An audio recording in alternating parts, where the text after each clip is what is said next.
ነገር ግን ይሄ ትሁቱ ግን በአህያይቱ በውርንጭላይቱ ላይ ተቀምጦ በፈረስና በሰረገላ ላይ የተቀመጡትን ምን አደርጋለሁ? አጠፋለሁ አለ። ስለዚህ ትሁታን የሚያሸንፉት ታላላቆች ነው። እስቲ አሜን በሉ።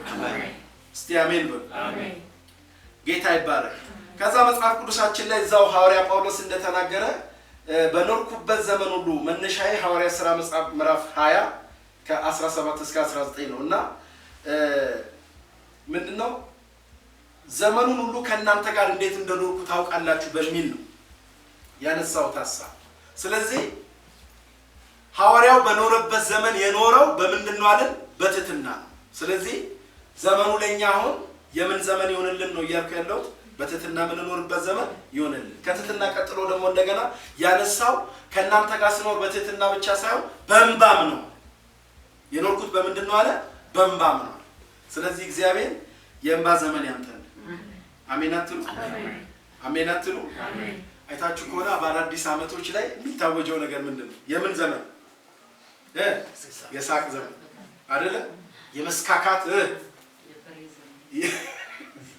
የማይባለው ነገር ብቻ የለም።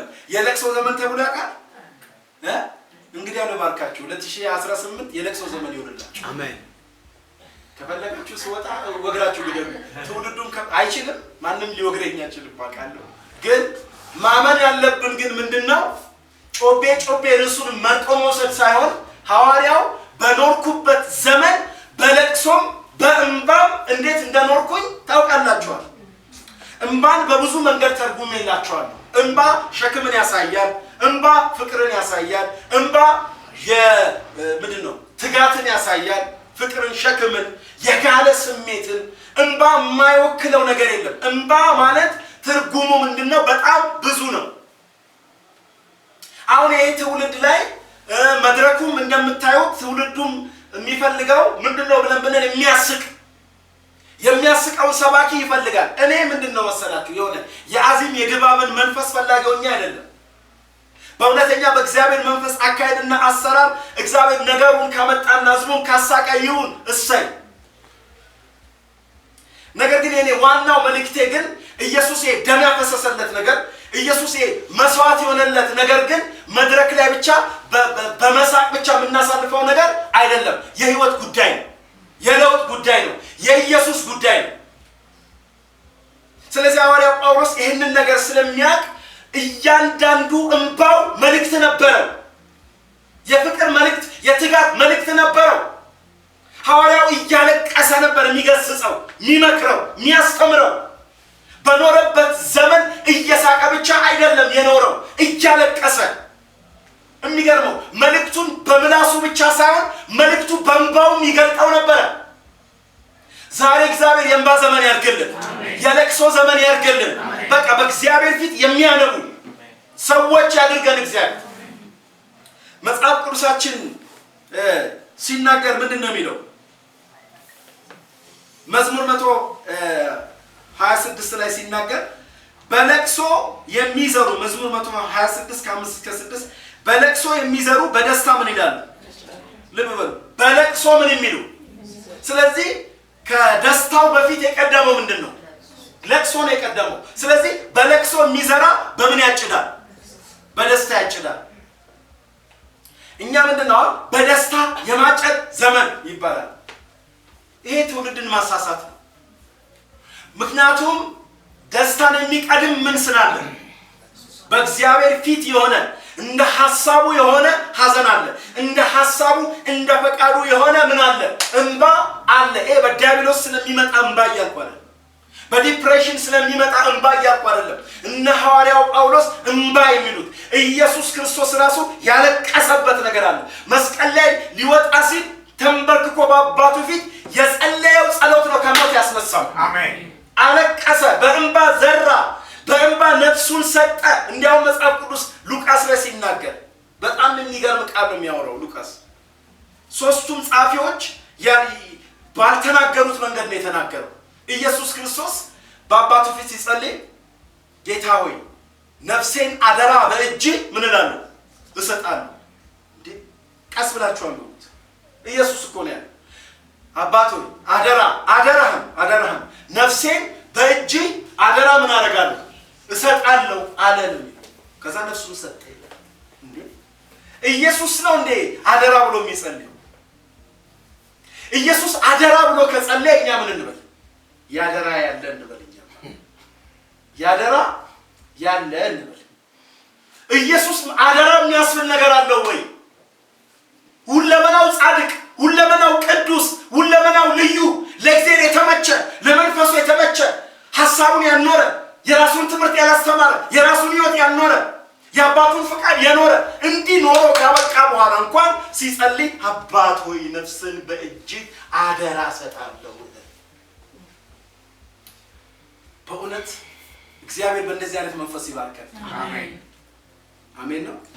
ኢየሱስን አባት ሆይ አሁን ዘና ላለው መስቀል ላይ እንዴት እንደኖርኩ ታውቃለህ አንተ ምናምን አላለ። አደራ ብሎ ነው ይጸልይ። አደራ ሕይወቴን ምን አደራ ነፍሴን ምን አደራ። እግዚአብሔር ባደራ ጸሎት ይባርካችሁ። አሜን። ባደራ መንፈስ ይባርካችሁ። አሜን። አደራ ብለን በመንጸልይበት ሸክምና ለቅሶ እግዚአብሔር ይገናኛል። አሜን። ኢየሱስ አልቅሶ ጸለየ። ከዛ በኋላ ጌታ የሰራዊት ጌታ እግዚአብሔር በመቃብር ውጦት እንዳይቀር፣ ሞት ውጦት እንዳይቀር፣ ሲኦል ውጦት እንዳይቀር በሶስተኛው ቀን እግዚአብሔር የፈሰሰውን እንባ አየና በትንሳኤ ብድግ አለ። አሜን። ዛሬ የሚያለቅስ ሰው ከፊቱ ትንሳኤ። አሜን። በለቅሶ ምን የሚሉ የሚዘሩ፣ በለቅሶ የሚዘሩ በደስታ ምን ያደርጋሉ? እንግዲያው የደስታ ዘመን የተመሰረተው በለቅሶ ዘመን ነው የሚመሰረተው። እያንዳንዳችን አናለቅስም፣ ደስታውን እንፈልጋለን። አትታለሉ። ደስታ ወደደም ጠላም የሚመጣው በእግዚአብሔር ፊት እንባ ባላቸው ሰዎች። የእንባ ሴት ሆነሽ ተባረክ። የእንባ ሰው ሆነ ተባረክ። የእንባ ትውልድ ሆነ ተባረክ።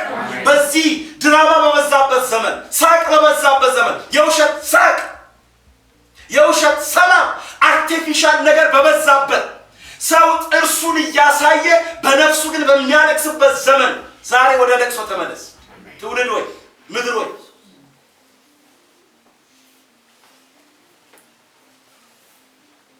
መጽሐፍ ቅዱስ ሲናገር ኢዮብ 16:26 ላይ ጸሎቴ ወደ እግዚአብሔር ይድረስ፣ ዓይኔ በፊት እንባን ታፍስስ። የሚገርም ምን አለ? ጸሎቴ ወደ እግዚአብሔር ምን ይበል? ይድረስ፣ ዓይኔ በፊት እንባ ታፍስስ። የእንባ ጸሎት ወደ እግዚአብሔር ይደርሳል። አሜን። እስቲ አሜን በሉ። መጽሐፍ ቅዱሳችን ሲናገር በኢሳይያስ 38:5 ላይ እንዲህ ይላል። ኢሳይያስ 38:5 ሂድ ሕዝቅያስን እንዲህ በለው፣ የአባቴ የዳዊት አምላክ እግዚአብሔር እንዲህ ይላል፣ ጸሎትን ሰምቻለሁ፣ እንባህን አይቻለሁ። እነሆ በዕድሜ ላይ 15 ዓመት እጨምርልሃለሁ። እግዚአብሔር ነብዩን ማንን?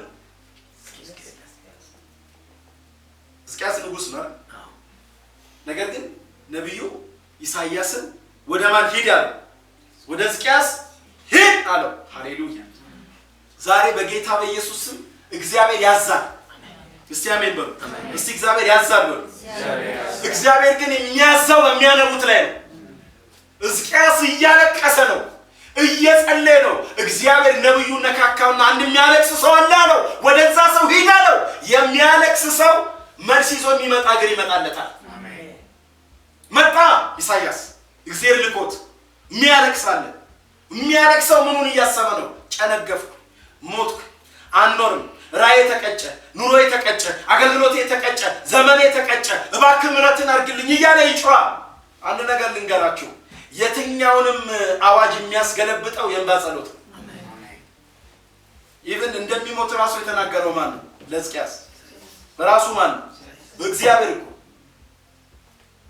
እንኳን ሰይጣን ተናግሮ አይደለም፣ እንኳን ሰው ተናግሮ አይደለም። እግዚአብሔር አንዳንዴ የተናገረውን ነገር በእንባ ጸሎት የመመለስ ፕሮባቢሊቲ ያለው እግዚአብሔር ራሱ። እግዚአብሔርን የሚያስቀይሩ ሰዎች አሉ። የሚማገቱ ካሉ፣ የሚጠይቁ ካሉ፣ ፈቃዱን ይጥሳሉ እያልኩ አይደለም፣ ሐሳቡን ይጥሳሉ እያልኩኝ አይደለም። የተጻፈ ቃል ነው ማነበው። አንዳንዴ እንደዚህ አለ፣ ካልባረከኝ እዚህ ጋር ሕዝቅያስ የእግዚአብሔር ምህረት አንዳንዴ እኮ የሚገርማችሁ ነገር ጌታ ኢየሱስም እኮ እነዚህ እንትን ለቡችሎች መስጠት ምን አይልም የእስራኤልን ነገር ለቡችሎች መስጠት አያስፈልግም ብሎ ሲናገር ወይ ሞራሌን ነካው ወይ ቅስሜን ሰበረው አለች እንዴ በጌታ በኢየሱስ ስም እግዚአብሔር በእውነት ጌታ ሲናገር ቶሎ ከሚተረጉም መንፈስ እግዚአብሔር ይፈውሳል አሜን ቶሎ ከሚሰማው ቶሎ ወደ ባሻ በጭላጫ መንፈስ ከዚህ ቤት የተጠረገው ከትውልዱ ላይ ተጠረገው ጨካኝ ነገር እንደዛ ሲላት አይ ልክ ነህ እንትኖች እኮ ምንድነው ቡችሎች እንኳን ትርፍራፊውን ከማን ይፈልጋሉ ከጌቶቻቸው ምን ይላሉ ይፈልጋሉ ስለዚህ ትርፍራፊ እንኳን ምን ይበለኝ ይሰጠኛለች ኢየሱስ በእምነቷ ተገረመና ፈውስን አደረገላት አሜን ሕዝቅያስም እንደሚሞት ነው የተነገረው ነገር ግን አምኖ አልተቀበለም ጸለየ ዳዊትን እያሰበ እግዚአብሔር የምህረት አምላክ መሆኑን እያሰበ ሲጸልይ እግዚአብሔር ላከለት አሜን ይሄዳል እስቲ አሜን በሉ ይሄድ ወደ ሕዝቅያስ አለው በእድሜ ላይ 15 ዓመት ምን ብዬልሃለሁ ፕሮፐርሊ ወይም ደግሞ በትክክለኛ ሁኔታ ባይኖረው ግን እግዚአብሔር ግን 15 ዓመት አሁን 15 ዓመት ሲጨምርለት እግዚአብሔር ላይ በድል ላይ ያሳዝን ላይ ያስከፋ የጌታን አጀንዳ እንዲቀጥል ሐሳቡን እንዲሰራ ብሎ እግዚአብሔር ነው የሰጠው ያንን ግን በትክክል አልኖረው መኖር አለመኖር ያንተ ድርሻ ነው የኔ ድርሻ ነው ግን ስንጸልይ ግን እግዚአብሔር ምን ማድረጉ መስማቱ አንድ ነገር ልንገራችሁ የእንባ ጸሎት ራእይ ያስቀጥላል አሜን የእንባ ጸሎት አገልግሎት ያስቀጥላል አሜን የእንባ ጸሎት ጨለማን ይገፋል ሞትን ይሰብራል አሜን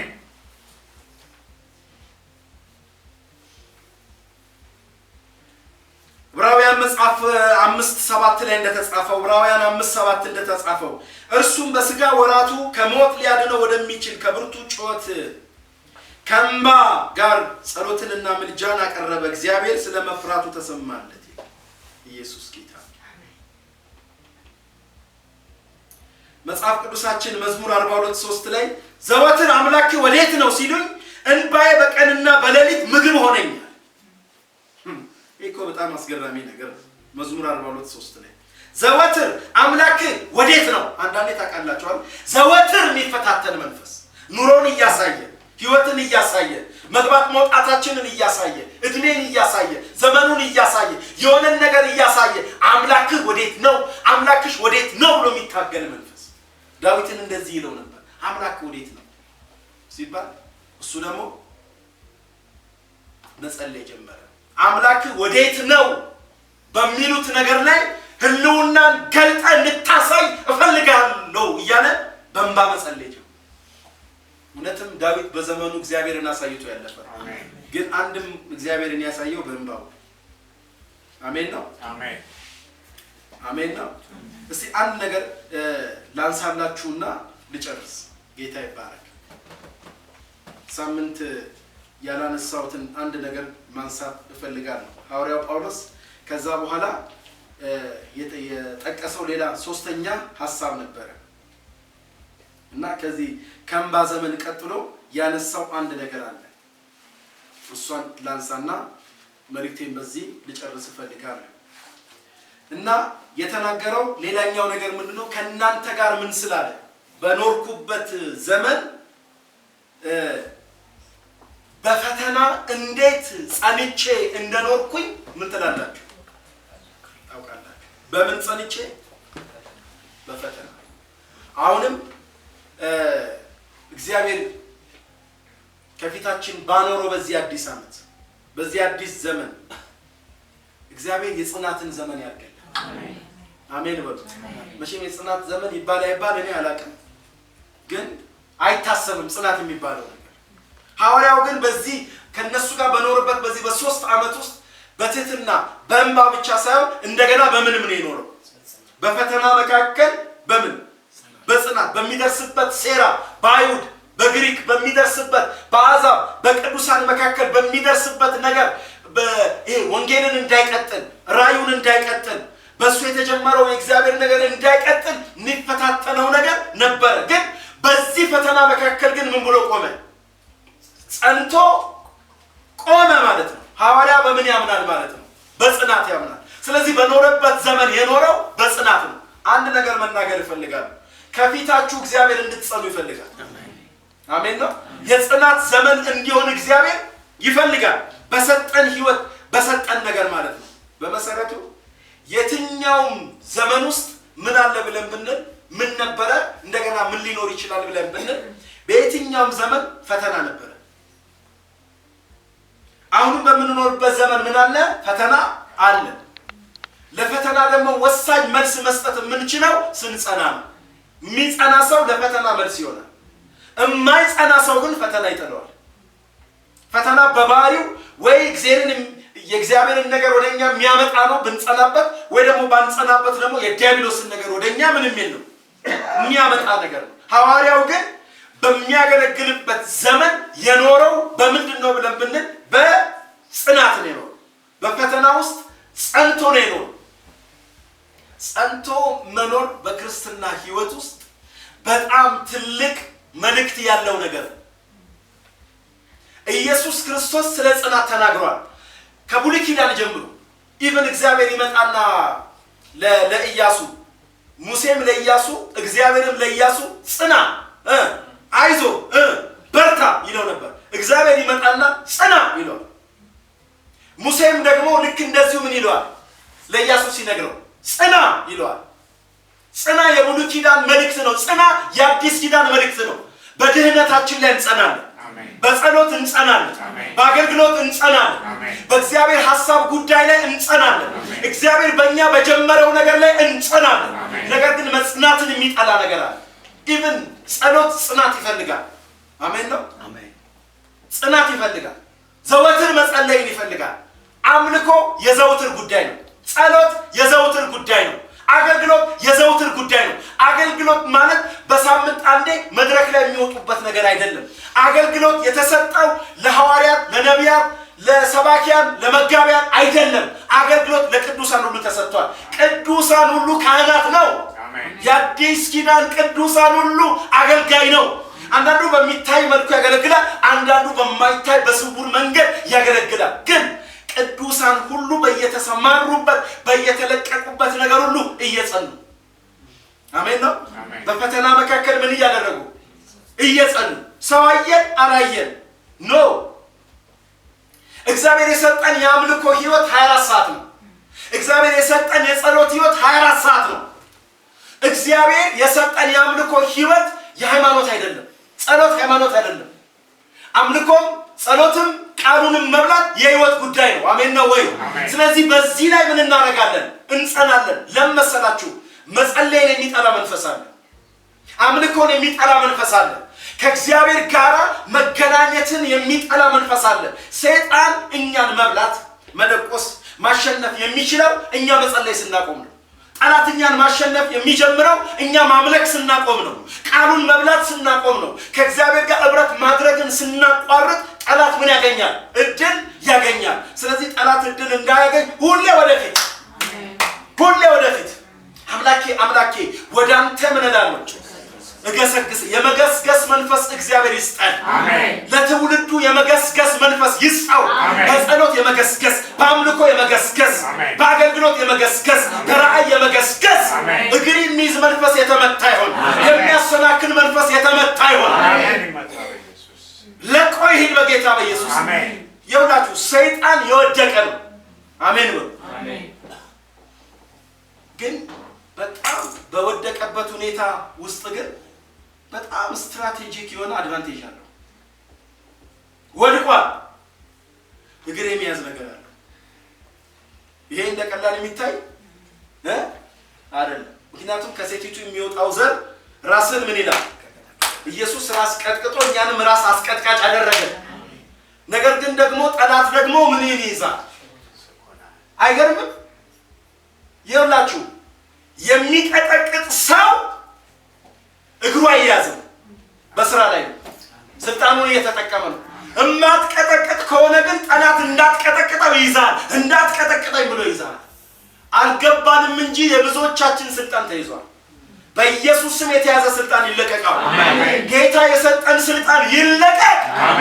መቀጥቀጥ አለብን። የሚቀጠቅጥ ባንተ ላይ ወጥቷል ነው የሚለው። መንገድን ምሽግን ጠብቅ ሰልል ነው የሚለው። እንንቃ ምን ነቃበት ዓመት ነው። ምን ጸናበት ዓመት ነው። ይሄ ዝም ብሎ የጠብጠብ ነገር ከእንግዲህ በኋላ በህይወታችን አይሆንም። አሜን ነው ወይ? ጥልቅ ያለ ጸሎት አሜን ነው። ጥልቅ ያለ አምልኮ አሜን ነው ወይ? ጥልቅ ያለ የእግዚአብሔርን ፊት ምን ማለት መፈለግ ወይ አኑረኝ ወይ ግደለኝ አይነት ጸሎት። ምድሪቷ የምትለወጠው ትውልዱ የሚለወጠው እንዲህ በሚጸልዩ ሰዎች ነው። አሜን ነው ወይ? ስለዚህ ጌታ ኢየሱስ ክርስቶስ የተናገረውን አንድ ሁለት ጥቅስ ተናግሬ እጨርሳለሁ። ጌታ እንደዚህ ያለ በምንኖርበት ዘመን በምን እንኑር ነው? በፈተና መካከል ጸንተን እንኑር ነው መልእክቴ። እንዲህ ይላል ሉቃስ 22:28-30 ነገር ግን አለ ጌታ ሉቃስ 22:28 ነገር ግን እናንተ በፈተናዎቼ ከኔ ጋር ጸንታችሁ የኖራችሁ ናችሁ። አሜን ነው።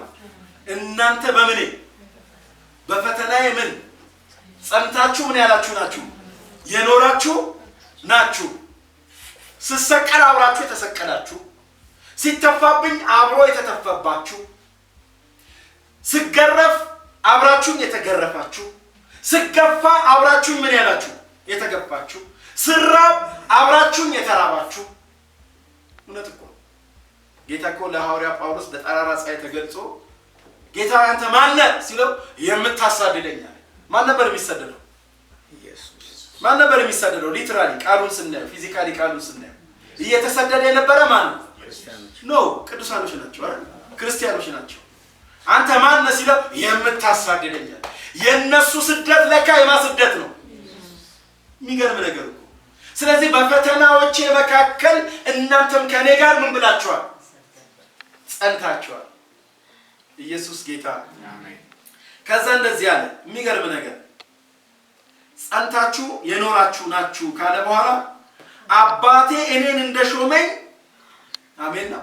አባቴ ምን እንዳለ አያችሁ። ይሄ በፈተና የሚጸና በደህንነቱ የሚጸና በክርስቶስ የሚጸና በወንጌል የሚጸና በቃሉ የሚጸና በመንፈሳዊ ነገር የሚጸና ሹመት ይሆንለታል። አሜን አሜን ነው ወይ? ምን ይሆናል? እስቲ ሹመት በሉት። አባቴ እኔን ምን እንዳለኝ እንደሾመኝ የኔን ሹመት ወደ እናንተ ትራንስፈር አደርገዋለሁ አለ። ግን መንገዱ ምንድነው? እስቲ ጽናት በሉት። የሚጸና ሰው ሹመት ያገኛል። ሹመትን አትመኝ። ከተመኛችሁ ጽናትን እስቲ አጠገባችሁ ጋር ሹመትን አትመኝ ጽናትን ተመኝ። ምክንያቱም ይሄ በጣም የተጣለብን ነገር ትውልድ ሁሉ ምን ይፈልጋል? ፖዚሽን ምን ይፈልጋል? የሹመት ዘመን ኖ። ከሹመት ዘመን በፊት የጽናት ዘመን የሚባል አለ። መጽናት የሚባል ነገር አለ። ምክንያቱም ሹመትን የሚያመጣው ለማን? በነገራችን ላይ የጸና ሰው ሹመት ከመጣለት ሹመቱን እንዴት እንደሚያስተዳድር ያውቃል። ምን ብሏልና? ጸንቷልና። ህዝብ ያሻግራል፣ ትውልድ ያሻግራል፣ መከራ ይገባዋል፣ ፈተና ይገባዋል፣ ጨለማ ይገባዋል፣ ብዙ ውድቀትና መውጣት ይገባዋል። እግዚአብሔር ታምኖ ሹመትን የሚሰጠው በፈተና ተፈትኖ ላለፈ ሰው ነው። መጽሐፉ እንደዛ ስለሚናገር ይሄንን ብቻ አይደለም መጽሐፉ የሚያወራው። እኔን እንደሾመኝ እኔ ደግሞ በመንግስቴ ከማዕዴ ትበሉ ትጠጡ ዘንድ በመኔ በመንግስቴ ይቀጥላል አይደል? እውነት ነው። በ12ቱ የእስራኤል ነገር ስትፈርዱ በዙፋኖች ትቀመጡ ዘንድ ለመንግስት ምን እላችኋለሁ? ኧረ በጌታ በኢየሱስ ስም ለመንግስት ምን እላችኋለሁ? ያም ደግሞ በማዕድ ዙሪያ ላይ ከኔ ጋር ችርስ እንባባላለን፣ እንጎራረሳለን። ምን እንላለን? አስባችሁታል? በመንግስቱ ዙፋን ተቀምጦ ከኢየሱስ ጋር እንዲህ መብላት። ይሄ ከመብላት ያለፈ ትርጉም ያለው ነው ማለት ነው። ግን ከኢየሱስ ጋር ምን ማለት መቀመጥ። ኧረ አይበላ አይጠጣ መቀመጡ ራሱ መብል እህልን እንትን የሚል ነው፣ የሆነ የሚያስረሳ ነው። ኢየሱስ ራሱ እኮ ማዕድ ነው። አሜን። እስቲ አሜን በሉ። የመንፈስ ሙላት ነው። እርግጠኛ ነኝ እናንተ ኢየሱስን የምታዩ ከሆነ ምግቡን ትረሱታላችሁ፣ ፖዚሽን ትረሳላችሁ። ኢየሱስ ያስረሳል። ሰው ሁሉ የሚጋደልበት ነገር ስታዩ ትረሱታላችሁ። እሱ ራሱ ሙላት ነው፣ ጥጋብ ነው። የሚገርም ነገር ነው። ይሄ ሁሉ ግን በምን የመጣ ነው? በጽናት ፋይናል አንድ ነገር ላንሳላችሁ። ያዕቆብ 1:12 አንስቼ ጨርሳለሁ። በፈተና የሚጸና ምን ያለ ነው? ምን ያለ ነው? በፈተና የሚጸና አይታችሁ ከሆነ አዲሱ ዓመት የበረከት ዘመን አይደለ? አረ አንሳሳት፣ እዚህ እንዳንሳሳት። ይሄ ምኞቷን ከዚህም ቀርመን የምናወራው ነገር በሙሉ ጥንቃቄ ይፈልጋል። መጽሐፉ በፈተና ምን የሚል አሁን ሰው በረከትን በጣም ስለተጠማ 10 ጊዜ በረከትን እንጠማ። ልንገራችሁ፣ በረከት መንፈስ ነው፣ በቀላሉ አይገኝም። ሁለተኛ ነገር ደግሞ በረከት እኛ ከምንፈልገው በላይ በረከት እኛን ይፈልገናል። ግን ደግሞ ስላልጸናን ሊያገኘን አልቻለም። አምሶሪ መጽሐፉ የሚለው በፈተና ምን የሚል አሁን እኛ ትኩረት ማድረግ ያለብን በፈተና በመጽናት ላይ ነው ትኩረት ማድረግ ያለብን። ምክንያቱም ሐዋርያው ጳውሎስ በፈተና እንዴት እንደጸናው አለ። ስለዚህ የመጽናት ዘመን ይሁንልን። አሜን። ብዙ በረከት ያሳጣን ያለ መጽናት ነው። በፈተና ያለ መጽናት፣ በጸሎት ያለ መጽናት፣ እግዚአብሔር ባስቀመጠን ስፍራ ላይ ያለ መጽናት፣ በእግዚአብሔር ድምጽ ያለ መጽናት፣ በእግዚአብሔር የጊዜው እውነት ያለ መጽናት፣ በትውልዱ ማንነት ላይ መጽናት የሚባል ነገር አይታይም። የሚታየው ወደ ግራና ወደ ቀኝ፣ ወደ ፊትና ወደ ኋላ ማለት በትውልዱ ላይ የሚታየው የመባከን መንፈስ፣ የመቅበዝበዝ መንፈስ፣ ከትልቁ እስከ ትንሹ የሚታየው ነገር ከአንድ ነገር ወደ ሌላ ነገር የመሄድ በእግዚአብሔር ድምጽ ሳይሆን በዓለም ድምጽ፣ በሁኔታ ድምጽ፣ በነገሮች ድምጽ ወዲና ወዲያ እረኛ እንደሌለው የሚንገላታ ትውልድ። እግዚአብሔር ግን እንዲህ ነው የሚለው፣ በቃሌ ጽኑ፣ በመንፈስ ጽኑ፣ ፊቴን በመፈለግ ጽኑ። ቆይቼ የእግዚአብሔርን ደጅ ጠናሁት፣ እርሱም ደግሞ ዘንበል አለልኝ፣ ጩኸቴንም ደግሞ ሰማ። ወይ ቆይቼ ነው የሚለው። ቆይቼ የእግዚአብሔርን ደጅ ከፈለክና ከፈለክ አትምጣ፣ እኔ ግን ደጅህን አልለቅም። ከፈለክ አንሳኝ፣ ከፈለክ ብትረሳኝ እንኳን ጨፍልቀኝ ሂድ፣ እኔ ግን ደጅህን ምን አልልም አልለቅም። ከፈለኩኝ ሪቫይቫል ይሰማኝም አይሰማኝም፣ ሙቀት ይሰማኝም አይሰማኝም፣ ደስታ ይሰማኝም አይሰማኝም፣ ፈውስ ይሰማኝም አይሰማኝም፣ በቃ እዚህቹ ደጅህን ይዤ ምን እላለሁ? እጸናለሁ። ደጅህን ይዤ አሜን። ምልክት ቢታይ አይታይ የራሱ ጉዳይ። የመጽናት ዘመን አሜን። በፈተና የመጽናት ዘመን አሜን። በቃ እግዚአብሔር ብትሰማኝም ባትሰማኝም እኔ ግን ደጅህን ምን አልልም አልለቅም። ፊትህን ምን አልልም አልለቅም። ነጎድጓድ ቢኖርም ባይኖርም፣ እሳት ቢኖርም ባይኖርም፣ ነፋስ ቢኖርም ባይኖርም ደጅህን አልለቅም፣ ፊትህን አልለቅም፣ ጸሎትን ምን አልልም አልለቅም።